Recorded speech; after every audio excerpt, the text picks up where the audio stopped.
I will speak briefly on Muammar Gaddafi and Seventh-day Adventism.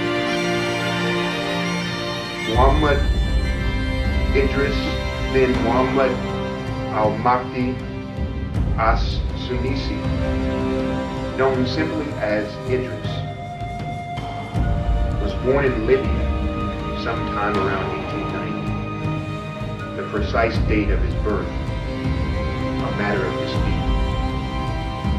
Heir to leadership of a powerful Muslim Sufi order, Idris led a sustained and vigorous campaign to overthrow Italian rule in Libya. Ultimately successful in 1951, he was the primary architect of the termination of 4 decades of colonization by the European power, that year ascending to the kingship of a newly independent Libya. Idris would prove to be an exceptionally gracious and kind monarch to Seventh-day Adventists. In February 1955, Dr. Roy S. Cornell, an Adventist physician, arrived in Libya to offer his much-needed skills as chief surgeon at the government hospital in Benghazi, Libya's second largest city after the capital, Tripoli, a bustling commercial port city on the northern coast on the Mediterranean Sea. Prior to Cornell's arrival, the Adventist presence in Libya had been non-existent, virtually non-existent, with only a few literature evangelists selling Adventist publications in the Italian colony in the late 1920s. Cornell, however, aimed to establish a Seventh-day Adventist presence in the newly independent nation, and he decided to accomplish that by the time-honored Adventist practice of gaining an entrance through health, which was his chosen profession. So, shortly after his arrival, he began supervising the remodeling of a war-damaged hotel building in Benghazi, with the aim of renovating it for the site of an Adventist hospital. The versatile Cornell drew up papers, forged political connections, transacted fiscal deals, purchased equipment, and arranged for a staff, all while serving as surgeon and advisor to the Libyan government on medical matters. The modest Adventist hospital was formally opened on May 21, 1956, with a patient capacity of approximately 27. Articles appeared in the Adventist Review heralding the missiological wonder with titles like "The Right Arm of the Gospel in Libya." Tragically though, a year later, Dr. Cornell contracted acute paralytic poliomyelitis, which left him completely paralyzed and unable to continue directing the project that he had pioneered. The medical facility was operated initially by the Nile Union Mission of Seventh-day Adventists until, at the end of 1958, it came under the direct control of the Middle East Division. This by itself is a miracle, for even under Idris, the Libyan government did not permit foreign organizations to hold titles to property. The Seventh-day Adventist Hospital was renowned for being the only exception to this law.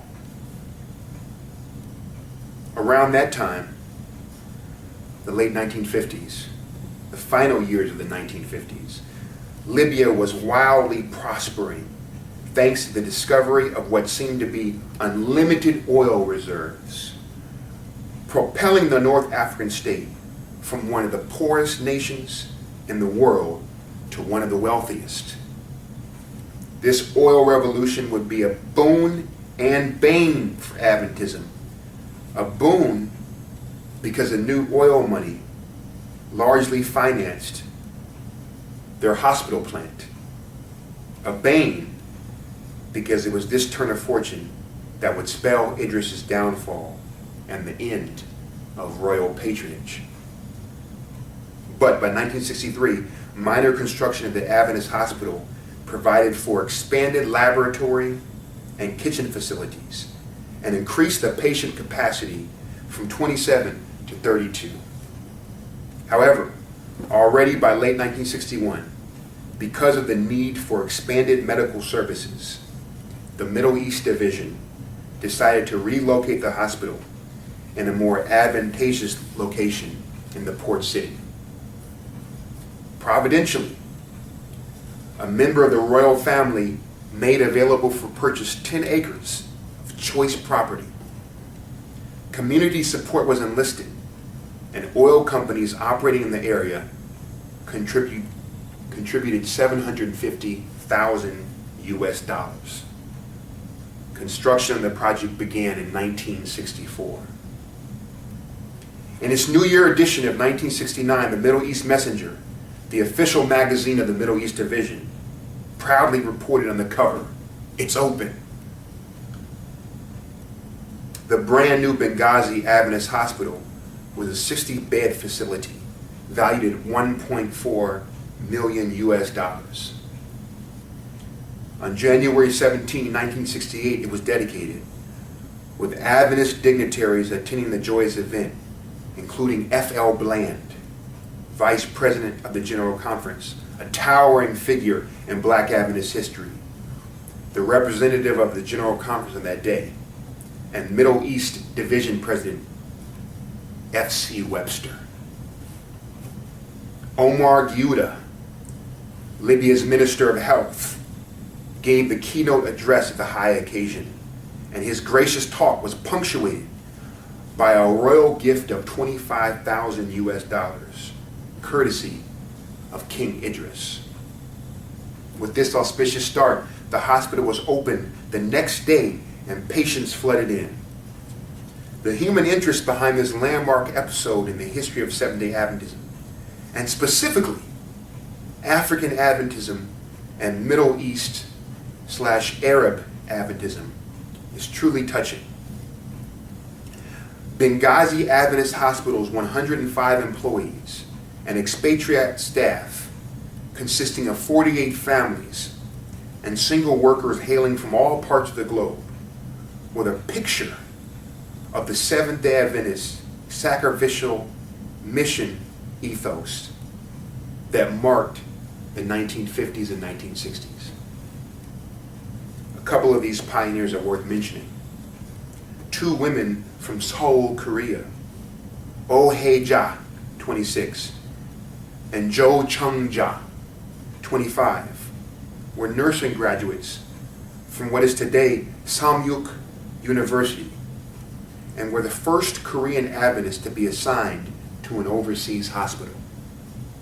Hae-ja specialized in surgical nursing, while Chung-ja was a general duty nurse.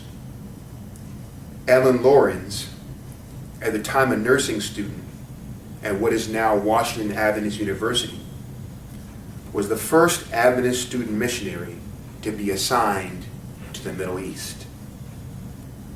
Other medical missionaries were from the Philippines, Indonesia, India, and the Middle East. It cannot be underlined enough that these expatriate missionaries were the only Seventh-day Adventists in Libya. The Benghazi Adventist Hospital was to be a thrilling fulfillment of the health message, being the entering wedge for the presentation of the three angels' messages. Only months after the grand opening, the hospital was graced by King Idris, who stopped by to check on close relatives who were being treated there. The ruler could not praise the facility enough. Soon, Benghazi Adventist Hospital had the reputation for not only being the best hospital in Libya, but in all of North Africa. However, this golden opportunity to plant Adventism in a strategic locale would be tragically interrupted by political upheavals. King Idris, so accommodating to Seventh-day Adventists, was falling in general popularity in Libya because it was believed that he was shamelessly hoarding the dizzying profits from the oil boom, maintaining friendly relations with the United States and England, lax in enforcing Islamic laws, and that he did not propound the air of nationalism in vogue during the era. He was castigated by the growing anti-West radical Islamic factions in the region, most prominently by a charismatic 27-year-old soldier, Muammar Gaddafi.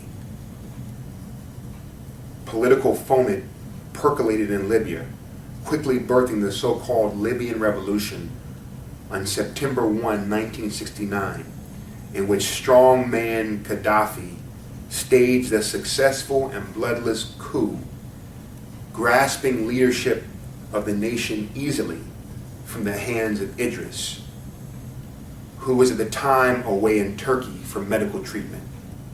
Gaddafi, legendary at the time for bursting into discotheques and nightclubs with machine guns, scattering the revelers, and closing the venue, saw fit to quench the light that was Benghazi Adventist Hospital.